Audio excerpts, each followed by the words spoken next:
అల్లం మిరపకాయ కోడికి కావలసిన పదార్థాలు: కాల్చిన కోడి 250 గ్రాములు, అల్లం ముక్కలు పావు కప్పు, వెల్లుల్లి రెబ్బలు పావు కప్పు, పచ్చిమిరపకాయ ముక్కలు కొన్ని, ఉల్లిపాయ ముక్కలు అరకప్పు, కారం 1 స్పూన్, పసుపు 1/2 స్పూన్, కరివేపాకు కొద్దిగా, గరం మసాలా పొడి 1/2 స్పూన్, ఉప్పు తగినంత, కొత్తిమీర కొద్దిగా.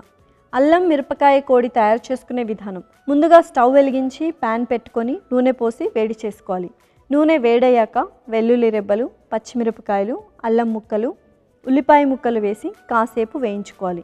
తరువాత కాల్చిన కోడి ముక్కలు, రుచికి సరిపడా ఉప్పు వేసి కలుపుకొని మూత పెట్టి 10 నిమిషాలు ఉడికించుకోవాలి. చికెన్ ఉడికాక ధనియాల పొడి, పసుపు, గరం మసాలా, జీలకర్ర పొడి, కారం వేసి బాగా కలుపుకొని కరివేపాకు, కొత్తిమీర, అల్లం ముక్కలు, కొద్దిగా నీళ్లు వేసి కలిపి మూత పెట్టి మరో 10 నిమిషాలు ఉడికించుకోవాలి. మసాలాలో చికెన్ బాగా ఉడికాక స్టవ్ ఆపి సర్వింగ్ బౌల్లోకి తీసుకుంటే వెరైటీ అండ్ టేస్టీగా అల్లం మిరపకాయ కోడి రెడీ.